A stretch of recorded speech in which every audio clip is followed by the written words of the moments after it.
Hi everyone. In this discussion, we're going to talk about various different types of curriculum, this winding path, this journey that our students are taking. So we've been talking a lot in this course so far about explicit versus enacted curriculum. The explicit curriculum is written down, it's formal. It's a written curriculum that is intended to be taught. It is approved by the federal government, by the state district standards, by the school board. It's your curriculum design, your lesson planning, the textbooks that you use, the teaching materials that you use. Then you've also got your enacted curriculum. This is the explicit curriculum, but put into motion. Sometimes there's a difference between what a teacher actually does in the classrooms and what they were planning on doing in writing. There's also the hidden curriculum. Read between the lines here. The hidden curriculum would be the norms, the values, the lessons that are implied by the structure of schools, the classroom communities, positive or negative messages. Now, so far, we've been talking about what we've been talking about so far in this course quite a bit. I'm going to slow down just a bit. Think for a second about our four primary ideologies that we've been covering in class so far. Your perennialism, which is more conservative, your social efficiency, which is the quality assurance, the standards-based. With perennialism, again, you're talking about high emphasis on the core content, high emphasis on the core content of math, social science, math, the passing on of knowledge of Western society and of the United States society. With social efficiency, you're talking about making sure that we meet the needs of the economic system and prepare students to be competitive and prepare the United States to be competitive. With pragmatism, you're talking and learner-centered approaches, you're talking about group learning, you're talking about reflective thinking, you're talking about a very constructive approach to learning. And then in social meliorism, you're talking about questioning, critiquing in order to make society more socially just, as the social meliorist advocates would argue it needs to be in their views of what it would mean to be more socially just. Think, for instance, about calls to have curriculum be anti-racist, for example. That would be a social meliorist approach to curriculum. Depending on which is the particular bent of the teacher, as well as the district and the school board and the state Department of Elementary and Secondary Education, as well as the state legislatures, you're going to see things take different shapes, and oftentimes the debates get to be strong. For instance, think of perennialism versus social meliorism. If you're talking about the hidden curriculum, you need to very much critique this. What are the social meliorism really gets into critiquing, okay, what norms and values are being said that might send messages that are oppressive to language minority groups or other cultural ethnic minority groups in society. For the perennialist, it would be what norms and values are being sent that passes on the norms we want for what it means to be the traditional American values and contribute in a positive way to the United States and to Western society. You see the difference in emphasis that tends to be placed here. Now, don't get things wrong and don't get things too stereotyped either, because there are some false stereotypes out there about perennialism as well as about social meliorism. For instance, perennialism. The goal of perennialism is not to totally put down and oppress the language minority groups and minorities in society. That's certainly not the goal. The goal, the purpose is to, again, focus on the core content, focus on the core curriculum, while enculturating students to what it means to be part of democratic society that can be inclusive of diverse languages and diverse peoples too. So let's not get things too stereotyped. Again, with social meliorist and multiculturalist approaches, if you turn on media, you will sometimes hear stereotypes out there, about these approaches are, let's say, anti-American or trying to purposefully divide. That's not really the purposeful goal of traditionally of social meliorist approaches. The goal of social meliorist approaches is to um, name injustices, name things that are wrong, but with the purposes of addressing those injustices so that you can make society that much more just. So, in other words, the goal is to improve society. And then we get into the null curriculum. If it isn't taught, does it really matter? The null curriculum would be material that is not taught in schools. Again, it's that old thing: if you choose not to decide, you still have made a choice. If you choose not to teach it, you still have taught something. This gives students the message that these elements are not important in their educational experiences. Things that are not taught still send messages, and students pick up on it. For instance, let's say both sides. For the perennialists, if you choose not to teach civics, you're sending a message that civics doesn't matter. If you choose not to teach about the positive attributes of various American presidents and leaders and figures in American history, that's sending a message that those things don't matter. And the perennialists would argue that's a problem. If you choose not to teach the classic authors and classic literature of Western civilization and United States authors, then you're sending a message that those things don't matter. And again, the perennials would argue, yeah, they really should matter.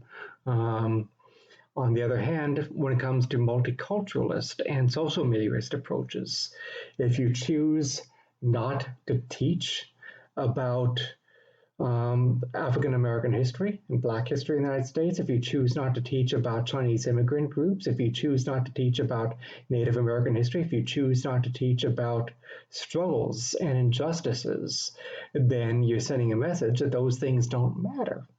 So you see how these debates over what is taught versus what is not taught get very heated between the perennialist and the social meliorist approach to curriculum. Same thing goes with other approaches.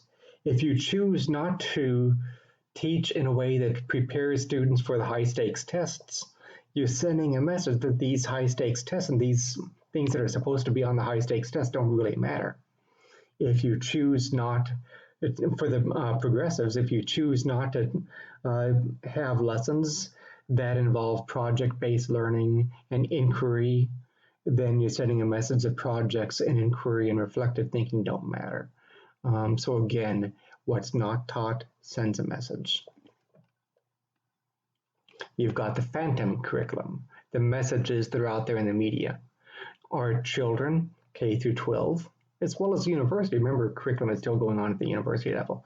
But our students, K through 12, are listening to media, they're watching media, and they're picking up various messages from TV stations, radio, social media.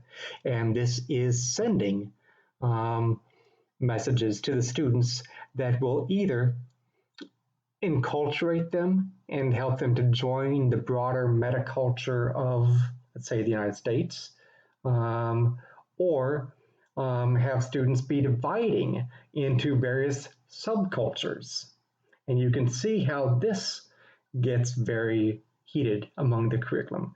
For instance, joining the messages in the media that would promote the value of skills to be competitive in the workforce, that would be a very much social efficiency and essentialism type of curriculum. Messages in the media, such as the song "I'm Proud to Be American," to be an American by Lee Greenwood, or messages that promote old-fashioned American values and promote this legacy. That would be something that the perennialists would promote very strongly out of the media. Messages from the social meliorists might include, okay, what about addressing, naming things that need to be changed? racism and injustice and poverty. Let's not ignore that either. And celebrating the accomplishments of various ethnic language minority groups and various subgroups in society. Let's not forget that either. And those messages that are in the media send a huge signal. And so you can see how there's a major battle over what gets placed on the media because that is helping to teach our children in many ways. Again, for the social medialist, the goal for the social medialist isn't to destroy. It's like Paulo Freire would argue, how can you address a problem unless you name the problem first? But then after naming it, now you take action and you address that problem. You've then got the concomitant curriculum. Concomitant curriculum links the curriculum from what's in school with home. It's what's taught at home, what is emphasized at home, the lessons, the values, the ethics, the morals, the behaviors, the social experiences that are taught at home. You've got the rhetorical curriculum, ideas that are sent out from leadership, the policy makers, the school officials, what content is emphasized by standards or by national reports and public speeches, for instance. No Child Left Behind would be an example of this. Every Student Succeeds Act, political speeches by politicians. Oftentimes, the rhetorical speeches by politicians will be in line with the perennialist traditions, but not always. You'll hear a lot of times talk about competition with the workforce and standards and quality. That would be a line also with essentialism and social efficiency. Sometimes you also will hear politicians name things that are wrong, name things that need to be addressed, addressing social injustices, addressing race relations, for instance. That type of talk would be in line with, of course, mediarism. You have the formal curriculum. Think of the formal curriculum as a combination of the written and enacted curriculums. It's the textbooks that are in use, the content and concepts, the district map, the curriculum that is actually taught by the teacher. Then you've got the received curriculum. Received curriculum would be knowledge and skills that students actually take with them into the workforce, that they actually put out into real life. So it's received and it's put in motion by the students. What do the students learn? What do they remember? Sometimes these are things that were planned by the teacher, sometimes not. Sometimes the biggest lessons that students take away would be what's in the hidden curriculum or what's left out. You also have the internal curriculum. This is unique to the student. The content, the knowledge, the prior knowledge that the learner has lurking around inside, the motivations, the hopes, the fears, and there's often a transaction that takes place between what the learner brings and what is then experienced and taught in school. And finally, you have the electronic curriculum, digital media. What lessons are students learning from the internet and various other forms of digital communications that are out there? Sometimes this may be overt or covert messages, sometimes positive and negative messages that the students are learning. And again, you can see where this fight gets in. Now, in other countries, this battle is waged very overtly by the government. For instance, in China, there's a great deal of censorship that takes place of electronic media, the equivalent of YouTube in China. And so it can be a little bit difficult to find things. For instance, there's an app called WeChat that you have available in the United States, but it's much more popular in China. People using WeChat in China can literally not put in certain words into the WeChat conversations in a certain order if those words are words commonly used to talk, for instance, about Hong Kong protests or pro-democracy movements, that sort of thing. So that's an example of how that electronic curriculum battle is waged in another country.